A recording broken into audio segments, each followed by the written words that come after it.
became a career firefighter with the Howard County Department of Fire and Rescue Service, the chief of the medical division, or EMS, the unofficial historian of the Howard County Department of Fire and Rescue Services. Over 65,000 digital images and newspaper articles, magazine articles, etc.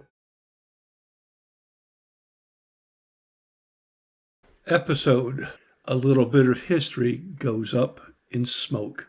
Back in July of 1968, a multi-alarm fire destroyed the historic buildings of the Doe Manor. Doe Manor was located and is still located out in the West Friendship area of Howard County.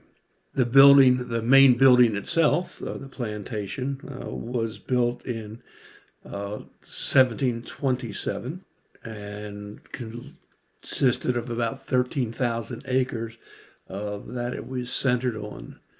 To sustain the plantation life, it had multiple buildings, barns, shops, etc., in addition to quarters for the slaves that they did have back at that time frame.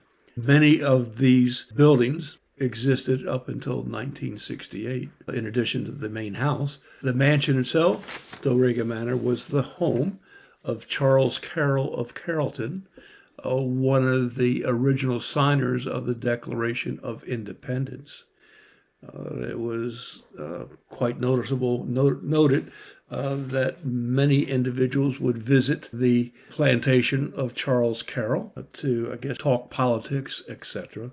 I mean, some of the people that made their way to Howard County and the plantation, Charles Carroll's plantation, George Washington, Thomas Jefferson, John Adams, John Hancock, Benny Franklin, James Monroe, and even Lafayette visited the plantation and talked with Charles and visited with Charles Carroll of Carrollton. As I said, it was quite a sprawling operation, and many of those buildings that they used to maintain the plantation were still there in 1968. In 1968, they were still using the plantation area for operation of a milk-producing venture. So it was still an active farm, producing product, crops, etc., but producing milk that they sold. On that particular day, July 26, 1968, it was a particularly warm day, breezy day. When around 11:30 in the morning, a fire was discovered in one of the outbuildings that made a part of the plantation. Because of the winds that particular day, of the wooden shingles of the buildings, and many of the buildings were 250 plus years old. Because of the strong winds, it blew shingles and straw, etc., to multiple other buildings until 5 structures on the plantation were involved in the fire. One of the buildings was a quarter mile away, only as a reference point.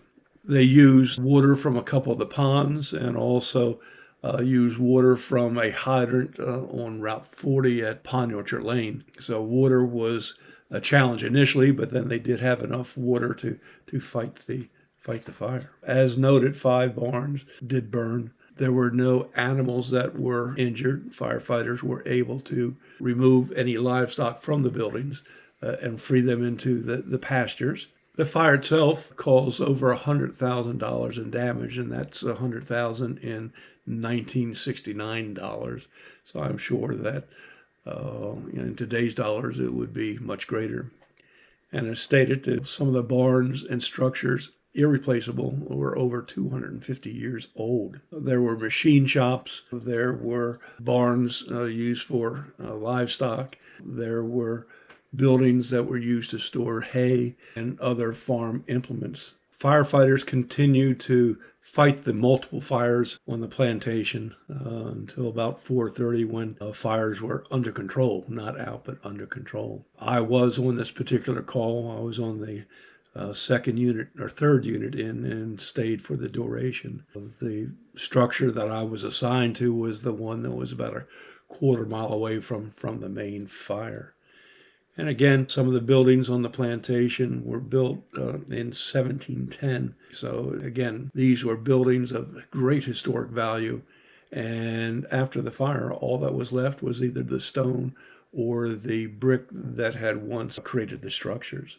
In all, with the multiple alarms, 13 pieces of equipment from Howard, Baltimore, and Carroll County responded to contain the blaze. Fortunately, the fires did not involve the mansion itself. The mansion was another half-mile away, but most of the support buildings, outbuildings, were destroyed by the fire. This fire at O'Regan Manor was one of the larger fires that in the history of the Howard County Fire Service. In the near future, we'll be discussing several other large fires that occurred in the county. Daniels Fire, the Laurel Racetrack Fire, several college fires.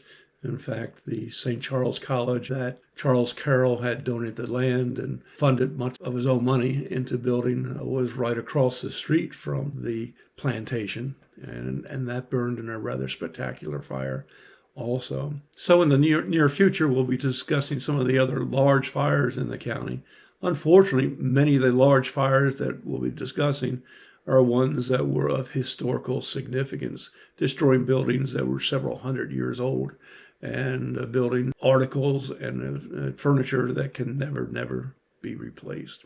Please use your remaining heartbeats wisely and not waste a single precious one.